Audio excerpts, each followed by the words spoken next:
Today we're going to talk about Prop 65, John. I know you love this topic. Oh, yes. You It's can't one get of my enough favorites. I love hearing about It's one Prop of those topics. 65. Any show we go to, people say, do you pass Prop 65? 65. And what do we say to them?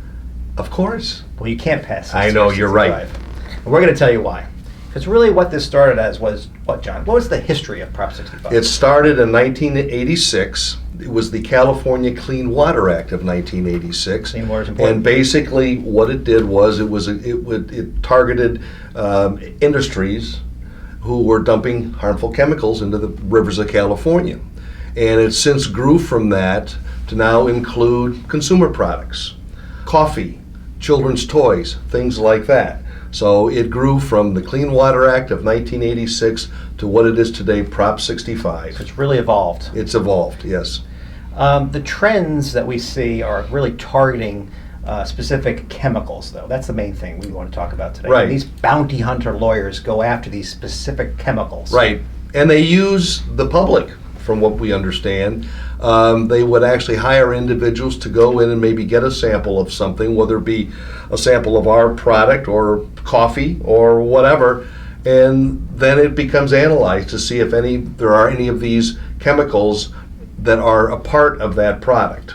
So there's a list of chemicals of concern, right, John? That is correct. I think at last I checked, there was over 1,000 chemicals. And it changes every year. So it is incumbent on everyone to keep up with this list of chemicals of concern, make sure you understand. Right.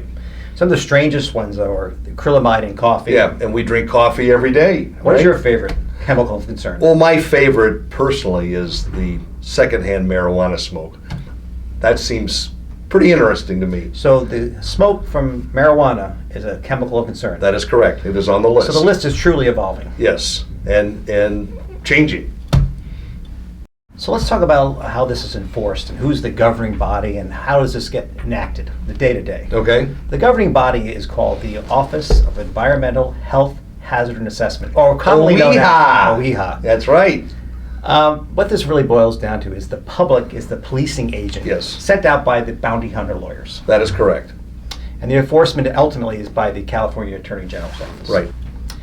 At the end of the day, you can't really pass it No. because it's a label law. That is correct. There are more than 1,000 chemicals that are listed by the state of California as potentially being harmful. And that list changes every year. There are chemicals added to it, and in some cases there are chemicals that have been removed. To be in compliance with Proposition 65, we have to educate the end user of our product. And in our case, it is a label on the rolls that we use that we send out to furniture manufacturers The or next time distributors. someone comes up to you at a trade show and says, do you pass Prop 65? Don't punch them, Right, you but say tell them you don't pass. you don't pass, because there is no way to pass. There's only a way to be in compliance. The three main items, though, are the label has to be conspicuous Clear. and reasonable. So, John, tell them a little bit about how we do our label. Okay, our label, we use the logo, which is a yellow triangle with an exclamation mark.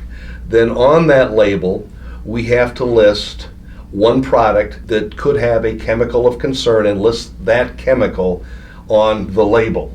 And usually it's the chemical that would be maybe most prevalent in that particular product. And we'll have links on this video to give you additional information. And other industries, other products, theirs might be signage because they wouldn't put a label. Hotels often. Right. So you're not going to just see this on consumer products, you're going to see this in hotels, Right. retail stores, and so Right. forth.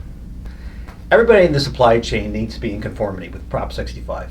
Not just us. We as an example would sell our product maybe to a distributor in New Jersey, who then would sell. Perhaps through a manufacturer in North Carolina. That is correct. A manufacturer in North Carolina makes a chair, sells it to a retailer in the state of California. All along the supply chain, you need to be notifying your consumers that you're in compliance with Prop 65. And everyone in the chain could be audited. They could. If it's deemed that somebody is not in conformance, then everybody can be audited. But now we want to talk a little bit about trends in coated fabrics. Items that typically come up are phthalates, plasticides, fire retardants, and other Right. chemicals that are in the product. We are keeping an eye on this. Obviously, phthalates seem to be the one chemical that is keyed in on now, but also now flame retardants, additives for antibacterial are being targeted. Once again, John and I are not attorneys, and we do ask you to consult with your attorneys on Prop 65. Well, I enjoyed talking about this, John. You know what? It just gives me goosebumps to talk about Proposition 65. I can't tell you how much I love talking about it. And I hope you've enjoyed this video, Yeah. and if you did, please like and subscribe and share below.